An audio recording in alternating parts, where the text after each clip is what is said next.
problem with medications is that they are very, very addictive. So many physical complaints can get better, but this is something that many people don't talk about. All this fear, stress, suffering that is in our big room, which is the earth, is bouncing back onto us, isn't it?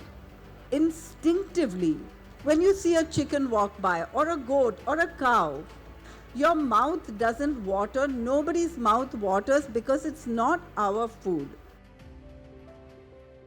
Dr. Nandita Shah is the founder of Sharan, an organization devoted to disease reversal through food and to building a culture of health. Let me call Dr. Nandita Shah on the stage, guys. Round of applause from everyone. Thank you all for joining me.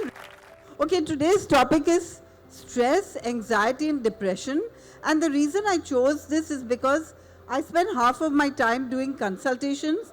I'm seeing a lot of patients, and I saw that this was a problem even before COVID. But after the pandemic, it has skyrocketed. And people are on medication for this. And the problem with medications is that they are very, very addictive. It's my goal to health without medicines. So I would like to address this as well. So many physical complaints can get better, but this is something that many people don't talk about. So what is stress? What is stress? I would say that stress is fear. Like, I'm fearful that I won't be at the airport on time, or I'm fearful that I won't do well in my exams. I'm fearful that my work will not go well, or my finance is dropping, or whatever. It's a fear, right? And why are we so stressed today? One of the reasons is that we have expectations, and other people have expectations of us, which may or may not be realistic. So all these expectations put a stress on us. Loneliness, and especially in the pandemic, this increased. And so depression, stress, anxiety, what's going to happen? And we are living right now against our basic nature. I would say our basic nature is kindness and compassion, and being disconnected from our roots. We are living so far from nature that we don't even have an idea of what it would be like, or what nature or God designed for us as a lifestyle. Now imagine if we are in a room where someone in this room is angry and stressed and fuming, but you don't know him, you haven't talked to him. Can you experience that in the room even if you don't talk to him? Yes. Why? Because it's energy that's conveyed, isn't it? So imagine the earth as a big room where we are facing issues, real issues of separation, violence, fear, starvation, and suffering. And that is not just human beings. Human beings are 8 billion plus. But every day we are harming more than 80 billion land animals. And the number of sea animals is not even countable. So all this fear, stress, suffering that is in our big room, which is the earth, is bouncing back onto us, isn't it? Separation, babies from their mothers, or violence as we eat animals, or fear. This is a photograph I took, and I could see that the cows going for slaughter were very fearful. Now, we are facing the same things amongst human beings. Like if you saw the movie Kerala Story, we know about human trafficking, but we are also having at the same time animal trafficking, and rape is not acceptable in human beings, but we are accepting it every single day when we consume animals. Did you know that even turkeys are artificially inseminated? So This is something that's so horrendous that we're doing to another sentient being. And murder, I don't even have to speak about it, but exploitation of living beings for our pleasure in different ways. That's why Dr. Albert Schweitzer said, until he extends the circle of his compassion to all living beings, man will himself not be free. Now, what can we do? I believe that all of us are looking for oneness, spirituality, happiness, peace, whatever. And when we think about this, we often neglect other living beings. We think about humans, right?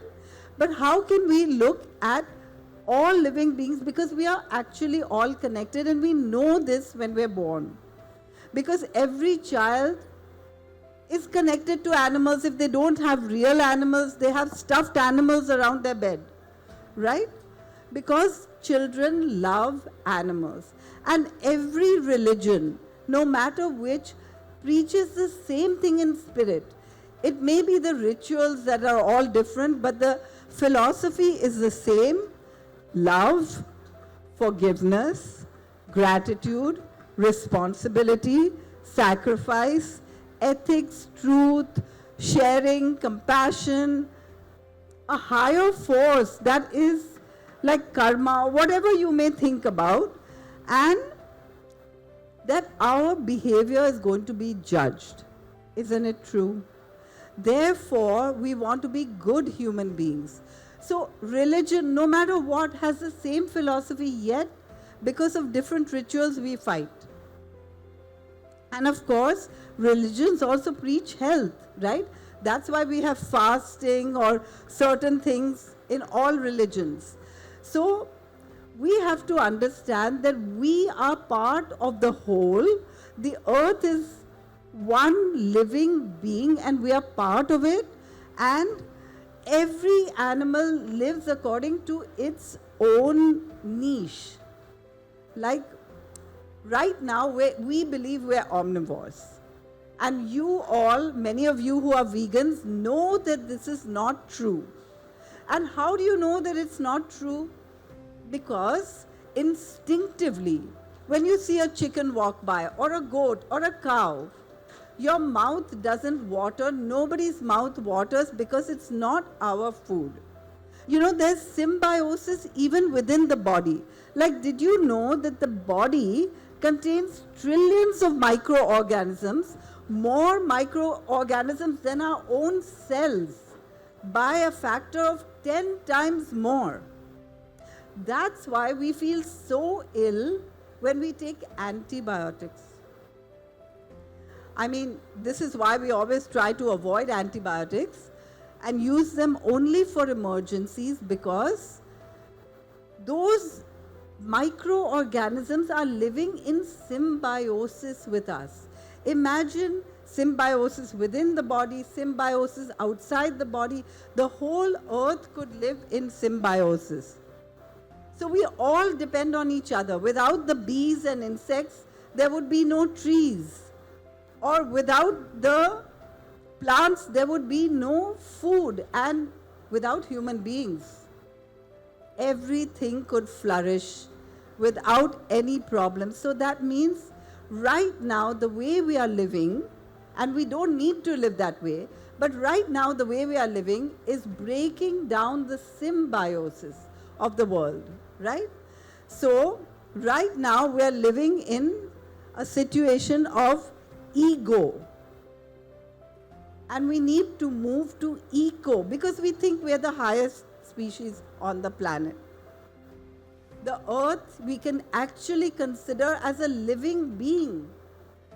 And all of us are part of the living being. And if we destroy another living being, we're destroying our own selves. And we're actually doing it, and I'm going to show you how. Today we have diseases of toxicity like cancers. So the earth's lungs are collapsing. We are cutting down trees to eat animals. That means we're killing ourselves if we kill our own lungs. the circulation is damaged. Some arteries are blocked, some arteries are narrow, some arteries are bloating, and that's the rivers. Her liver can't break down the toxins. Liver, everything that we put in our body breaks down by the liver and is excreted by the kidneys, and Earth's kidneys cannot filter anymore either. We are at the stage where we are destroying ourselves. So actually the Earth suffers from a cancer. What is a cancer? The cancer is when one species or one cell grows very quickly to the detriment of all others. And this is what is happening today with the Earth and with patients. Cancer patients are coming day and night now. Chronic kidney disease and autoimmune disease are very common. These are all diseases of toxicity. As we are getting diseases of toxicity, the Earth is getting diseases of toxicity. So like our own body, the Earth has a lot of reserves, it has self-healing mechanisms, and it can survive, but this is not unlimited. You know, psychologically, all our emotions are caused by hormones like dopamine and cortisol and adrenaline. And these animals also produce the same hormones, but they're always sad, depressed, stressed, and anxious because of the way we are raising them. So all these hormones come back to us. So the test for symbiosis is this beneficial to me and everyone else on the planet? And does it harm anyone or anything else? Now, how does eating right reduce stress, anxiety, and depression?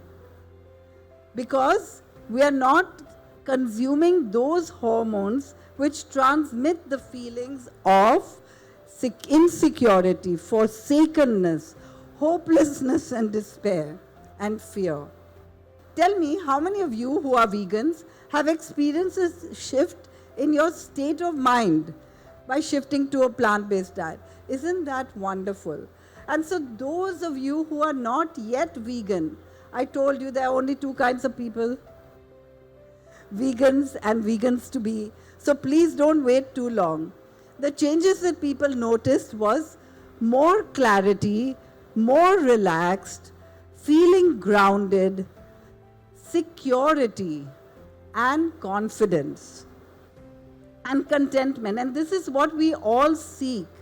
We go for drugs or psychiatric medicines or something else to get this, when we can do it just with food by shifting to a plant-based diet. And of course, we can improve our health, reduce stress, and save the planet for future generations. So that's my talk for today. I truly believe that all this depression and stress can be shifted by a plant-based diet, and that doesn't mean that we don't have our own problems to deal with, but the first thing we can do is change our diet, right? And most important of all, eating plant-based is kind, and that's what we all want, isn't it? So thank you very much for listening to me.